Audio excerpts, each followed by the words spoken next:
এটা শিক্ষার্থীদের ক্যাম্পাস,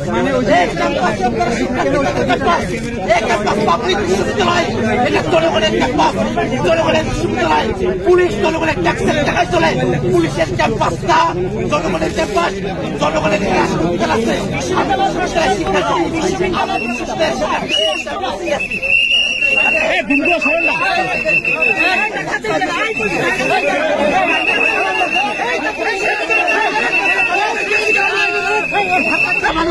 মানুষকে 100টা পুলিশ বের করে দিতে যাচ্ছে। আমি ক্যাম্পাসে শুয়ে পড়েছি। এই ক্যাম্পাস থেকে প্রয়োজনে আমার লাশ বেরোবে। আমাকে তারা জানতো এই ক্যাম্পাস থেকে করতে পারবে না। যাও ক্যাম্পাস থেকে বেরো। আমি বেরোবো। আমি